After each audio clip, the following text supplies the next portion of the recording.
Baik, sebelum saya mulai presentasi, saya aturkan panganjali umat. Om Swastiastu. Sebelumnya, perkenalkan, nama saya Luribi Anggita Dewi dengan NIM 2417051195 dari kelas G. Nah, di sini saya akan mempresentasikan hasil kerja saya, yaitu LKM kedua dengan materi Brahma Widya, Agama Hindu dengan tugas latihan soal. Nah, langsung saja kita masuk ke soalnya. Yang pertama, Tuhan dalam agama Hindu di Bali disebut Sang Hyang Widiwasa. Mengapa konsep ini tidak dikenal di India? Jawabannya, jadi konsep Sang Hyang Widiwasa tidak dikenal di India karena istilah ini adalah hasil perkembangan Hindu yang berakulturasi dengan budaya lokal Bali. Nah, saat Hindu masuk ke Bali, konsep ketuhanan Hindu disesuaikan dengan tradisi dan bahasa setempat. Di India, konsep ketuhanan dalam Hindu ini dikenal melalui istilah seperti Brahman atau realitas tertinggi, Iswara atau Tuhan personal, dan manifestasi dewa-dewa seperti Wisnu, Siwa, dan Dewi. Sementara di Bali, semua manifestasi ini dipersatukan dalam konsep satu Tuhan yang Maha Esa, yaitu Sang Hyang Widiwasa. Nah, ada beberapa alasan mengapa konsep ini tidak dikenal di India. Yang pertama, akulturasi dengan budaya lokal. Yang kedua, bahasa dan istilah lokal. Yang ketiga itu ada perkembangan Hindu Dharma di Bali. Lalu yang keempat, fokus pada monoteisme dalam Hindu Bali. Di soal kedua, agama Hindu memuja banyak dewa. Apakah sebutan ini Hindu termasuk agama politeisme? Jadi jawabannya, ya, Hindu sering disebut sebagai agama politeisme karena memuja banyak dewa seperti Brahma, Wisnu, Siwa, Saraswati, Laksmi, dan lainnya. Namun, konsep ketuhanan dalam Hindu sebenarnya lebih kompleks daripada sekedar politeisme. Hindu mengenal konsep Brahman, yaitu realitas tertinggi, kekuatan ilahi yang tak terbatas dan menjadi sumber segala sesuatu. Para dewa yang disembah dalam Hindu sering dianggap sebagai manifestasi atau aspek dari Brahma. Misalnya, Wisnu mewakili pemelihara, Siwa mewakili pelebur, dan Brahma adalah pencipta. Ada juga aliran dalam Hindu seperti Advaita, Vedanta yang lebih monoteisme dalam pemahaman filosofinya. Menganggap bahwa semua dewa adalah bentuk berbeda dari suatu realitas ilahi yang sama. Jadi meskipun dalam praktiknya terlihat seperti politeisme, Hindu juga memiliki unsur monoteisme dan panteisme atau keyakinan dalam Tuhan ada dalam segala sesuatu. Ini dibuat konsep ketuhanan dalam Hindu sangat luas dan fleksibel. Lanjut ke soal yang ketiga.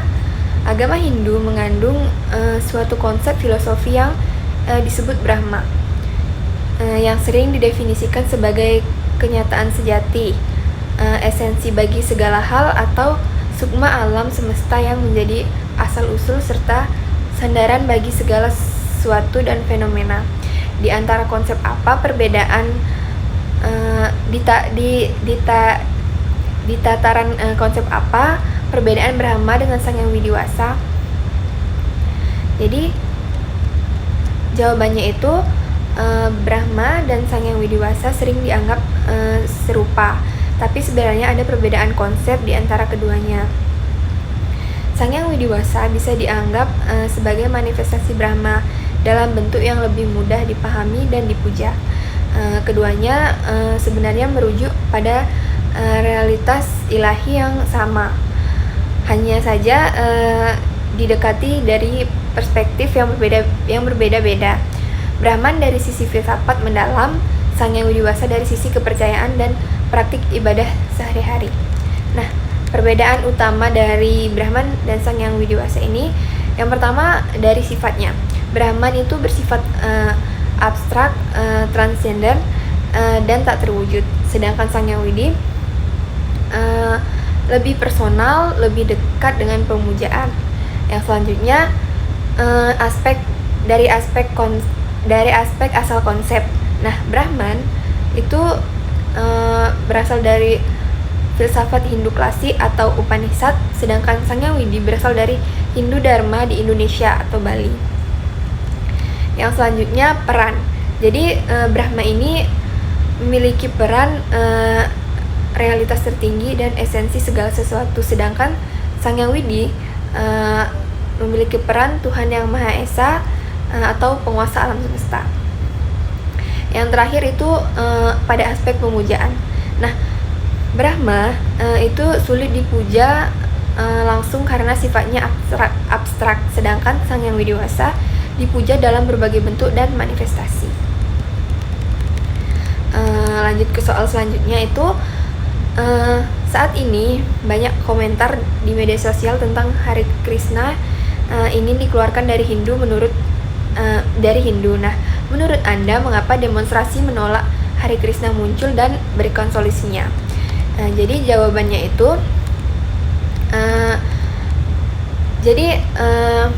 beberapa alasan utama di balik penolakan tersebut itu meliputi yang pertama perbedaan ajaran dan karakteristik dan praktik keagamaan. Nah, Hare Krishna menekankan pemujaan tunggal kepada Krishna yang dianggap mengabaikan upacara adat dan pemujaan leluhur yang sangat dihormati dalam Hindu Bali. Nah, hal ini memicu kekhawatiran bahwa ajaran dan praktik Hare Krishna dapat mengubah struktur sosial dan budaya Hindu Nusantara. Yang kedua, ketidaksesuaian dengan prinsip keberagamaan dan kearifan lokal. Jadi beberapa kelompok Hindu menilai bahwa ajaran Hare Krishna ini cenderung eksklusif dan kurang menghormati nilai-nilai budaya serta kearifan lokal yang telah lama menjadi bagian dari praktik Hindu di Indonesia. Yang selanjutnya itu kekhawatiran terhadap kerukunan umat beragama. Jadi ada anggapan bahwa ajaran Hare Krishna dapat mengancam kerukunan umat beragama dan merusak harmoni yang telah dijalin dalam praktik Hindu Nusantara. Selanjutnya solusi yang dapat saya berikan itu yang pertama dialog yang terbuka. Jadi penyelenggaraan dialog antara pemuka agama Hindu Nusantara dan perwakilan Hare Krishna untuk mencapai titik temu agar perbedaan kritik tidak menimbulkan perpecahan. Yang selanjutnya penghormatan terhadap adat dan budaya lokal. Jadi Hare Krishna dapat menyesuaikan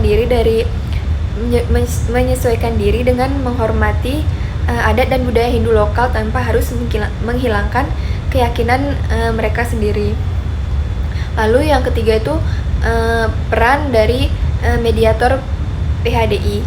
Jadi Parisada Hindu Dharma Indonesia atau PHDI dapat berperan sebagai mediator dengan memberikan pedoman yang jelas mengenai bagaimana kelompok-kelompok dalam Hindu Indonesia dapat berdampingan tanpa saling meniadakan. Yang terakhir itu pendekatan holistik dan bijaksana. Jadi pemerintah dan instansi terkait dapat menggunakan pendekatan yang holistik dan bijaksana seperti musyawarah untuk mufakat sesuai dengan spirit nilai-nilai Pancasila dan kearifan lokal. Nah, dengan langkah-langkah tersebut diharapkan perbedaan dapat dijembatani dan kerukunan umat beragama di Indonesia tetap terjaga. Oke, sekian presentasi dari saya. Apabila ada salah kata, saya mohon maaf. Sekian dari saya ucapkan terima kasih. Saya akhiri dengan Om Santi Santi.